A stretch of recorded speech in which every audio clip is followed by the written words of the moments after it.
As I course the patterns of highs and lows in my life, I found that the most debilitating adversities I've ever had to overcome were the ones when I had convinced myself, or had been convinced by others, that what I believed about myself was wrong.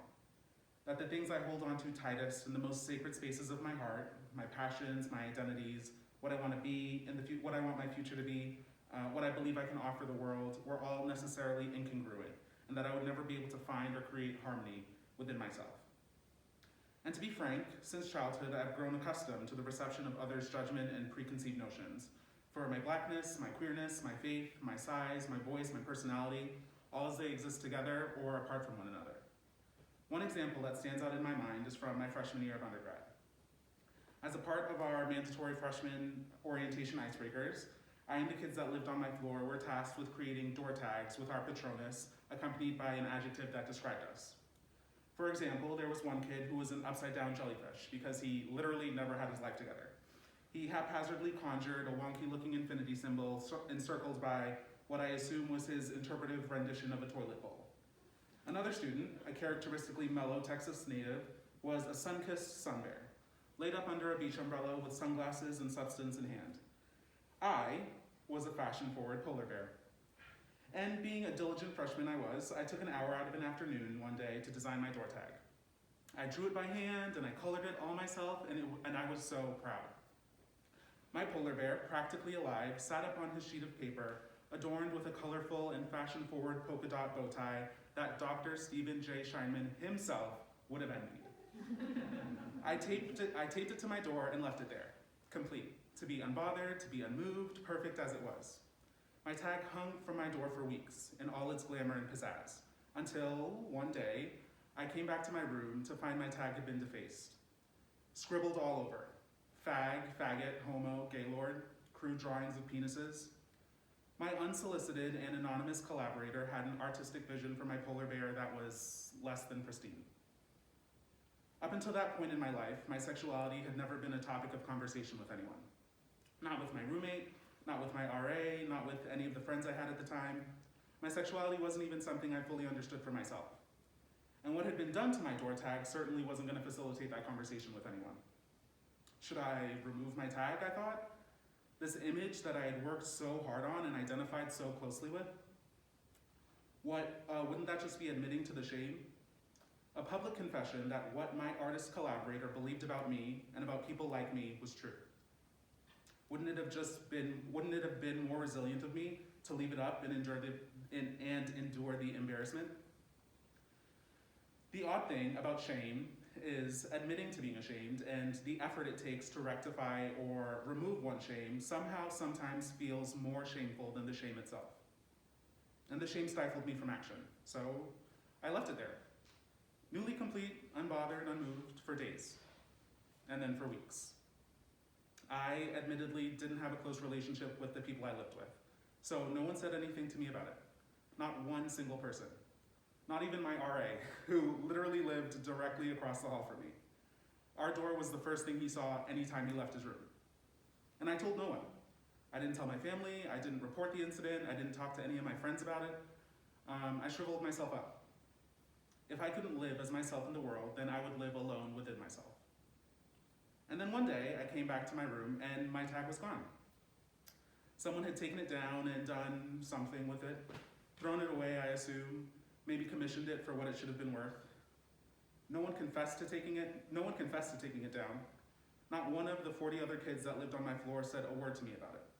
And I didn't ask. And to this day, I don't know who took it down, what motivated them, whether they knew how I felt or had any inkling of concern for me. Truthfully though, I am grateful to that person. But being grateful to someone for their cowardice isn't very noble, or resilient, or fashion forward. I've only shared that story 3 times, this being the 4th. The first was with a friend my junior year, 2 whole years after the incident. The second and third times were both at the coming out day events that GCUSON Pride Club puts together every year. The glimmering silver lining to that story, though, is that after sharing at the coming out event the first time, Iris Johnson, our school's librarian, made me this beautiful polar bear embroidery that hangs up on my wall, practically alive. I only have one tattoo, and I will tell y'all where it is, and I will tell y'all what it is, but you guys have to promise not to tell my parents. Okay? That goes for y'all on the Zoom too. Okay? Nestled in the crook of my left elbow is the word abounding, which I got my senior year of undergrad. My macrophages have done a well job eating away at the ink. The serifs have faded. It now resembles a darkened suture scar. The word came from a Bible verse. For context, the speaker was talking about giving tithes and offering and encouraging a spirit of financial generosity.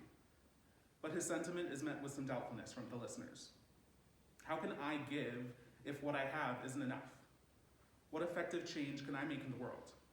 How can I ever accomplish the things I'm hopeful for? What goodness can I create in my life or offer to the lives of others if my value simply isn't sufficient? The speaker's response to that doubtfulness? 2 Corinthians 9 verse 8. God is able to bless you abundantly, so that in all things, at all times, having all that you need, you will abound in every good work. Psychologist Albert Bandura's social cognitive theory defines self-efficacy as the confidence to carry out the courses of action necessary to accomplish one's desired goals, and asserts that an individual's self-efficacy plays an essential role in influencing achievement outcomes through its dynamic relationship with environmental and behavioral determinants. A 2018 literature review of 74 research studies published by peer-reviewed journal Perspectives on Medical Education sought to critically evaluate the present state of research on the topic of medical student self-efficacy and examine the potential role self-efficacy plays in affecting students' levels of resilience, personal drive, and academic success. The authors of this review asserted that the provision of knowledge and medical skills training to students by an academic institution is, at best, just raw material. And following Bandura's model, hypothesized that the belief one has about personal capabilities to utilize these raw material can mean the difference between success and failure. Because experts theorize that self-efficacy and in turn resilience influence behaviors as well as are influenced by behaviors, there was a mixed use of self-efficacy as both a predictor variable and an outcome variable in the research articles.